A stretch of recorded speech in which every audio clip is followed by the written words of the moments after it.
What's up guys, NepentheZ here and welcome back to another episode of The Road to Glory. Three things to address before we get into comments for the other videos. First thing, if you can hear a bit of an echo, it's because this room is now empty. I've taken the soundproofing off the wall. You can see behind me the things are a bit stacked up and a bit messy because I am moving house tomorrow, or by the time you're watching this today. So I've got to get this video done, uploaded and processed on YouTube before I move on Monday, just in case I'm not set up in time on Monday. And I've got already Tuesday's video edited. I just need to record and render, which hopefully I'll be able to do at the new house.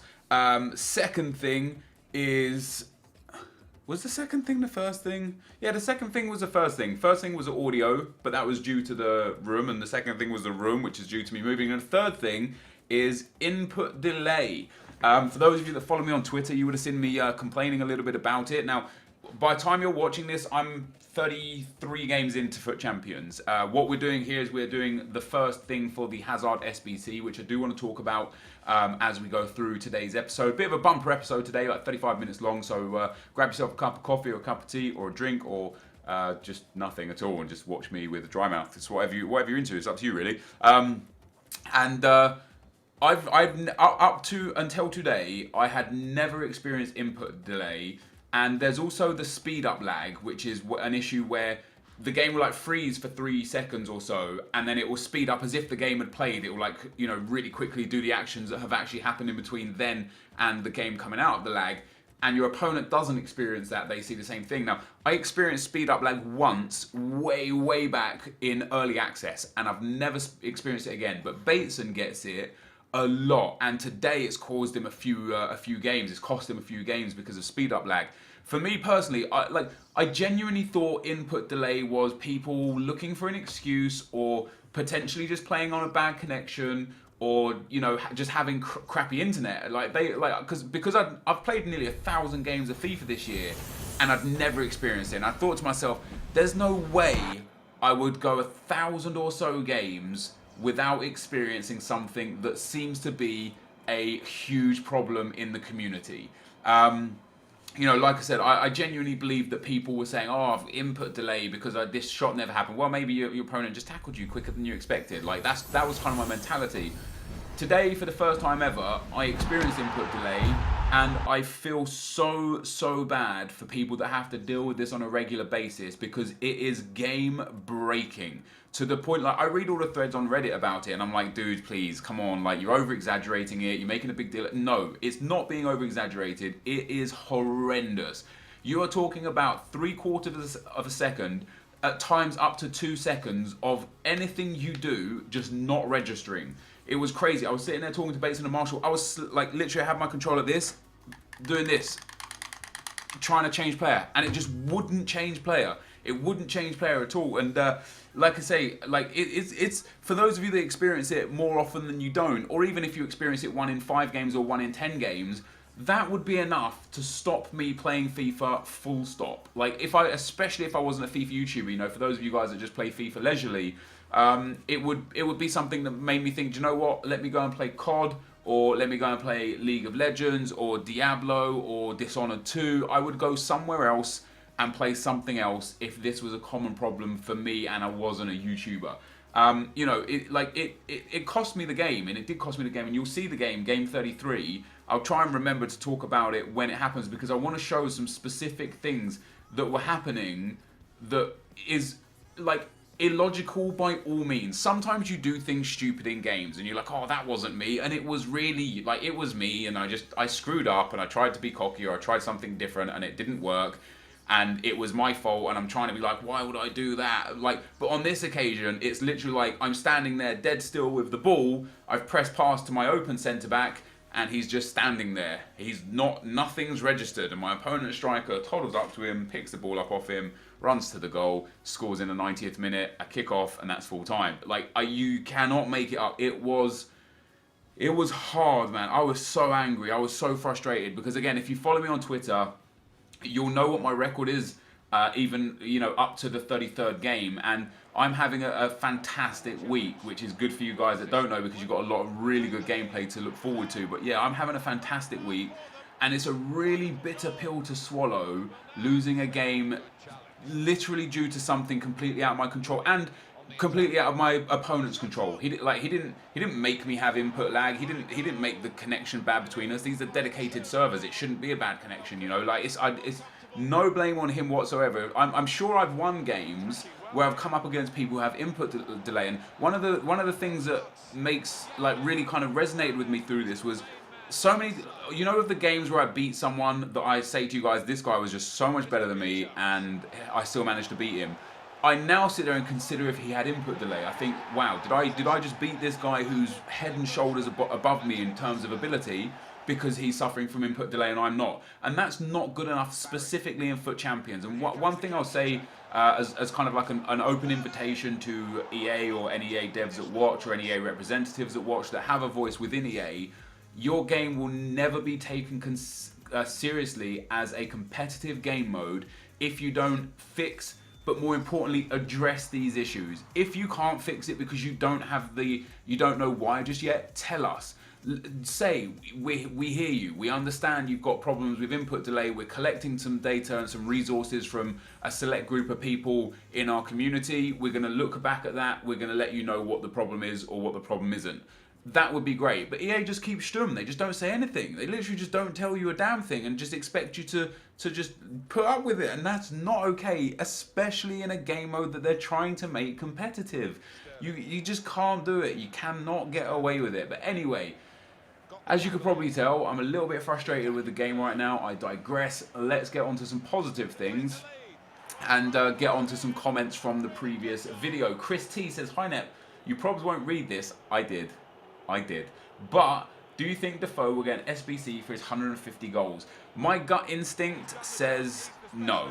And the reason why it says no is because I know they gave one to Gareth Barry, which means now they kind of got to give one to Buffon. And that's why I say no. Because once they set a precedent with doing it with one player, at that point they pretty much have to do it with every player that breaks any milestone equal or bigger than that. So, you know, Gareth Barry got one for 600 games. Buffon now should get one for 600 games. If they give one to Defoe for 150 goals, do they now have to give one to everybody else who's already scored 150 goals or more, or anybody that hits 150 goals? I think if they start doing it for anything that they can, they'll set a precedent for themselves that they won't want to follow up on, because it will just be too many special cards. Like, don't get me wrong, I love the SBCs, I love the special cards, I use the special cards so much. My team is full of them, my bench is full of them. Bottom line is, I don't think 150 goals is a lot of goals, but there's a lot of goal scorers in the Premiership that have scored more than that. So off the back of that alone, I don't think so. Now I want to talk about the Eden Hazard Player of the Month card. A lot of people wanted me to do it. A lot of people said save your coins. What I was going to do initially was do the October opponents, the 2 leagues, and the Premier League, which I've completed all 3 of already. We did 1 of them in yesterday's video. You've just seen me do 2 more, and it left just the Belgian one. And the reason why I wasn't really interested in doing the Belgian one is because you had to buy either snipe an inform for 120 or 140k, or buy an inform for 300k, and then you had to fill out the rest of the team, which would probably cost you about another 100k. So just for that one alone, you're looking at 250 to 400k. But what happened was, I opened the packs, I got some okay stuff. I opened this pack here, got a pretty big flare, ended up getting Martinez. Not crazy amounts of coins back to him, but some coins back.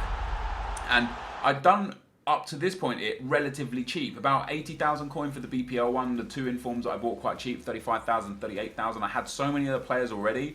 And the rewards you get back for the packs, and the packs that you get in general, have real high value. So you could argue that my total outgoings wasn't as much as it could have been due to what you got back. And in my Jumbo Premium Gold pack here, the 24 player pack, I get a walkout, pops up, I'm like, okay, who's this going to be? It's not a special card, so it's a gold walkout, it's a Spanish walkout, it's Sergio Ramos. It could have been Fabregas, it could have been David Silva, it could have been Sergio Busquets, but it was Sergio Ramos. So I got 105,000 coins instantly back off of that squad building challenge pack, which then made me think I'm completing it. Like, you know, I've spent, not at this point in time actually, from all the packs I've got and all the players I've spent, I actually think I'm in profit at this point in time for the 3. So I thought, you know what, 140k for Carrasco, who I could potentially snipe, or 120k for Benteke, who I could potentially snipe, and then maybe like another 100 to 150k for the rest of the Belgian squad. I'm looking at 250k to get this Hazard. and to get the 3 prime gold packs, what that you get for completing the Hazard, which is to the value of 140k. So essentially it's going to cost me 100,000 coins or less, depending on what I get back out of those 3 packs, to get Eden Hazard. And I am totally okay with spending that kind of money. You know, like if I get something good, it will be free. If I only get average things in those packs, it will cost me 100,000 coins to get him. If you said to me, you know, at the start, you can buy Purple Player of the Month Hazard for 100,000 coins, I would have snapped him up. He's 90 rated. He's got ridiculously good stats. I would have snapped him up. We don't get him in today's video, hence in the title I've got in brackets not completed, but there is potential for us to complete it in the near future. And you can see me here just selling off the items and stuff. The next question is from Ant Hunter, and it's quite a long one, so we're going to try and read through this a little bit quickly. Hi Nep, I would love to know your opinion on something. I'm starting to feel like FUT Champs is not worth it if you get Gold 3 or Gold 2 because of the really defensive style of play. I'm in, for example, drafts. I'm almost always going to the final and dominating opponents when, for example, in FUT Champions, I go on bad losing streaks. And of it being hours and hours long, I'm starting to like just playing drafts and is much more beneficial because I play 40 games and get 40k and 3 packs of finishing in Gold 3, but it's not much profit to play 10 drafts, 40 games if you get to the final every time, and get sick prizes, maybe even 25k or 45k just for 4 games. Do love the series and keep up the good work. Sorry if my English was bad, I'm from the Netherlands. Your English was absolutely perfect, dude, and you raised some very, very valid points. On the one hand, if you played 40 draft entries, 40 games in draft, if you played 10 drafts and won all 10 of them, 40 games, so that's, you know, on the grand scheme of things, the same as FUT Champions. However, to enter those 10 drafts, you're paying 150,000 coins. So straight away, you're out of pocket there. And if you don't get good packs, if you get the garbage prizes, like the 2 5k, 2 25k packs, or the 25k pack and the 15k pack, if you get the garbage prizes, you're even more out of pocket. And then if you don't make it to the final, you're even more out of pocket. The only way it would be beneficial is if you won the draft every time, and then you got a good prize every time, and then you got good players in the packs every time. Only then, in my opinion, would it be more beneficial than FUT Champions, because of the fact that FUT Champions guarantees you certain packs. You get Gold 1, 25 wins. 25 wins is easy out of 40 games, in my opinion, you know, especially for good FIFA players and for like players that play a lot. You get a guaranteed 2 100k packs and a guaranteed 50k coins. Even if you finish in Gold 2, you get a guaranteed 2 55k packs guaranteed and a 35k pack guaranteed and 30,000 coins guaranteed. Like for me, because you know what prizes you're going to get, and there's no entry fee, and you get to build the stats of the players that you enjoy playing with, that's why I would say FUT Champions edges it. However, I don't disagree that it could potentially be more profitable playing drafts. You know, I've played 27, 28 drafts on my main account. I've played less games in drafts on my Draft to Glory than I have in FUT Champs on my Road to Glory, and I've made well in excess of 1 million coins on my Draft to Glory, which I haven't made from FUT Champs on my Road to Glory. So for me, because of my luck, and it was mainly due to pulling that Legend Petit for, you know, 700k, but I pulled him, you know, you can't dispute that fact. So for me, because of my luck, so far, I've probably played half the games in draft as I have in FUT Champions, and I've probably made about double the amount of coins. So yeah, in that instance, you could say it is more profitable. But there are also so many people that have played 30, 40, 50 drafts and haven't even made profit overall, even though they might have won 60 or 70% of their drafts that they've been in. So it's it ultimately comes down to your pack luck and your ability within FIFA. If you're going to spend 15k in a draft and finish in the first or second round more often than not, FUT Champs is just by far and away better than FUT Draft. If, however, you can win draft like yourself, you know, you don't like the stress of FUT Champions, you get Gold 2, sometimes Gold 1, but you win the draft quite easily, then at that point it literally comes down to how's your pack luck. If your pack luck's really good, FUT Draft could be for you. If your pack luck's not really good, FUT Champions is probably the better way to go around. But I'd be interested to hear people's thoughts and opinions on it, and if anyone's tried both or either, or, you know, if someone's done draft instead of champs for the weekends and seen what happens. So yeah, it would be interesting to open a little bit of dialogue about that. Alston Bird says, do you think EA overdid it with the Hazard Player of the Month? The only mistake I think they made was the fact that you had to have a Belgian inform. The reason why I think that was a mistake is because obviously informs that are no longer in packs can no longer be in packs. Therefore, everyone that's traded in a Carrasco or a Benteke or a Chadley or an Alderweireld for this Hazard, those players are now just gone. They just don't exist anymore. He's extinct. Like Inform Carrasco, I think is a position change as well, right? He's extinct. And he's not coming back. He can't come back unless he gets another inform, which wouldn't even be the same one. But like that specific version of Carrasco is gone, and he's not coming back. He isn't. You know, there's no two ways about it. That version of Carrasco is not coming back. In that sense, I think they made a mistake. I think they overdid it there. And like, you know, Benteke is high rated. He's 86. Sorry, Lukaku is 86 rated. So he's expensive. Alderweireld is 86 rated. He's expensive. Dries Mertens is 85 rated. He's expensive. And then Eden Hazard is 89 rated as the other Belgian inform. If anyone trades in an inform Eden Hazard for a purple Eden Hazard, they don't deserve to play FIFA anymore.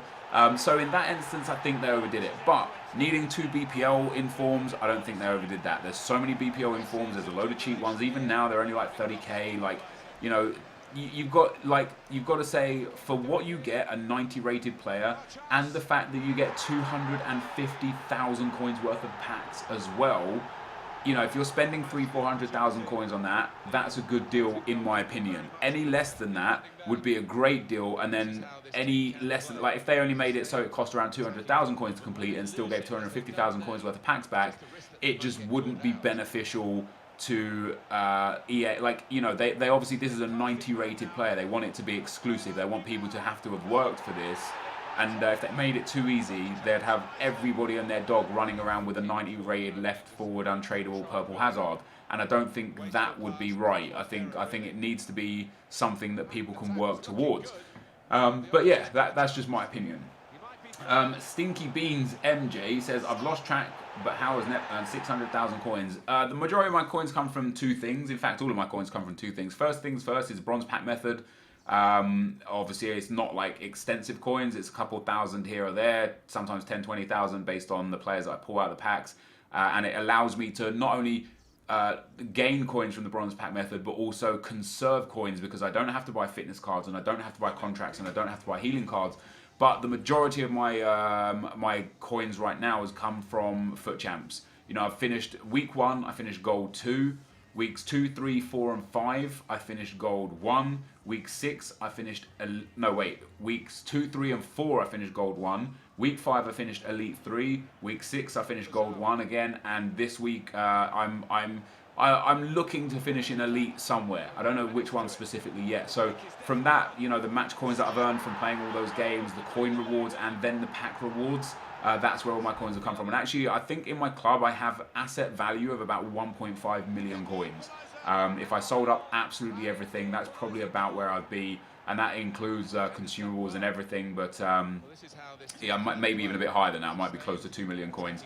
But I just don't have it in cash right now, because I'm very happy to bide my time with certain things, pretty much. But that's how I got that many coins. Weekly trading tips says, hi Nep. You probably won't see this. I saw it. I see most comments. I read a lot of comments. I can't pick out every comment and read and reply to every comment. I try and pick out things that I haven't replied to before. I know a lot of people ask questions about like stuff, and they may feel like potentially I'm ignoring them, but it might be just because I've answered it already once or twice before, and I don't want to just completely answer the same thing over and over and over.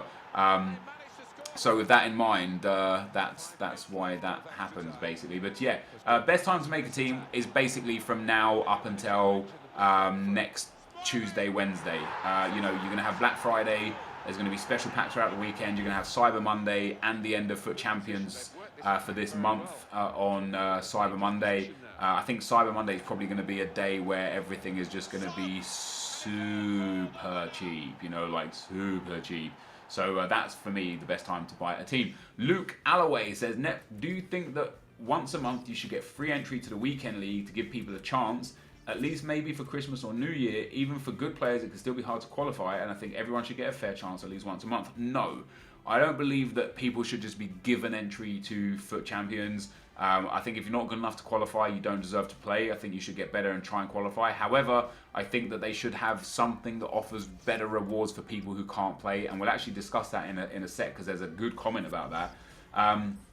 Venom Snake says, hey, Net, foot champs are like Champions League. You should make something like Europa League for the lower tier of players. It should have 20 games if you finish 15 and 5. You should qualify for the next foot champs, and they should give the same prizes like foot champs, but untradeable. And this is exactly what I wanted to refer to next.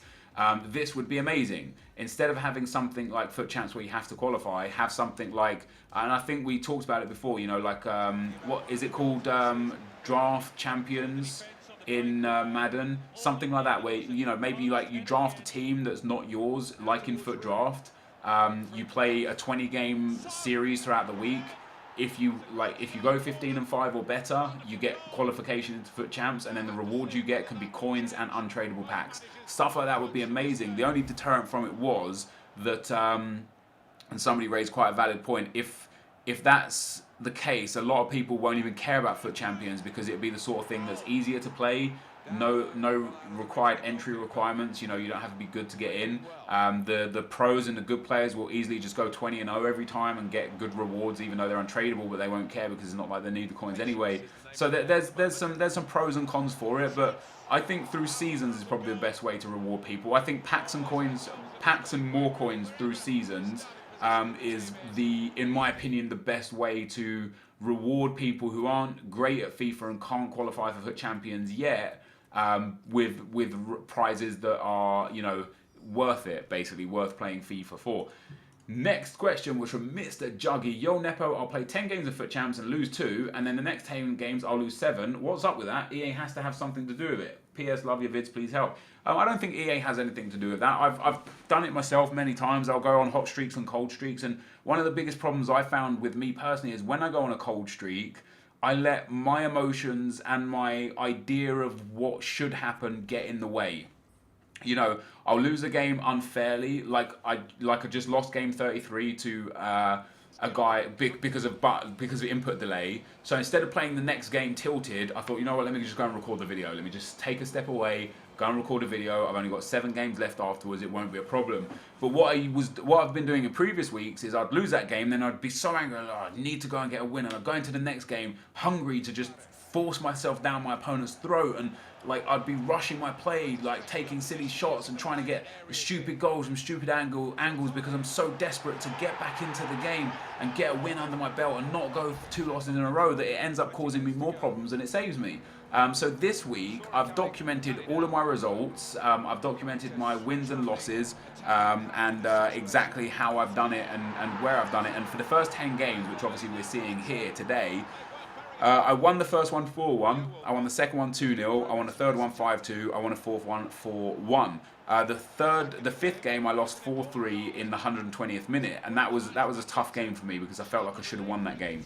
So I stepped away after that. I was like, I'm not going on the loss streak, especially not early on. You know, I'm seeing a lot of people struggle. Matt HD struggled this week. Nick struggled heavily this week. You know, he had one of his worst weeks. I think probably his worst week. Bateson after 20 games had his worst current record after 20 games ever. Marshall's been struggling with some losses, so I was like, I don't want to get caught up in that, so let me take a step away. I came back and won the next game, and then I lost the next game 2-1 to an opponent who was just really anti-FIFA, and I get why people do it. I get why people score a couple of goals and then park the bus.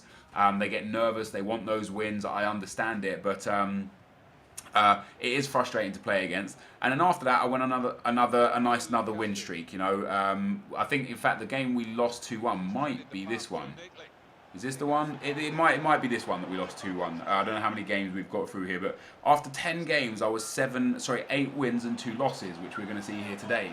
Because what I don't want is I don't want to get caught up in the loss streaks. Now, every single weekend so far, I've had loss streaks of 4 or 5 games, once or twice in my Foot Champs. Like the weekend where I finished Elite 3, where I got 29 wins, those 11 losses came in blocks of 4, 4, and 3. And I think to myself, if I could just cut those loss streaks and just, you know, instead of going on a loss streak, just lose one and then try and fight back and get the win, I could potentially finish on 34, 35 wins in a week. It's just about cutting those loss streaks. And I personally believe for me, it's my kind of like my response to losing one game that then causes me in turn to go on and lose lots of games. And I would argue that it's probably something similar for yourself. So if you're ever on like a huge losing streak, just take a step away, like walk away and go do something else, come back 10, 15, 20 minutes, 30 minutes, 40 minutes later, and then carry on. And if you think, well, I don't have time to do that, then in that instance, I would still say go and walk away and come back and play less games, because you'll probably win more games in less because you're playing as, you know, much calmer. And that's my opinion anyway. The first Boss Gaming says, Nep, who is a cheap version of Matic? Matic is a cheap version of Matic. The dude is like 5k. He's very good, and he's very cheap. And I believe if you can't afford Matic and you're looking for a cheap version of Matic, you probably should just go and play some seasons, generate that 5k in like 3 or 4 games, and then go and buy Matic. You know, he's pretty easy to get. Shabir Galali says, NepentheZ, I would highly recommend Rooney. In my opinion, way better than Matic. You could then place Kante in centre midfield. Good long shots, as well as always where you need him to be.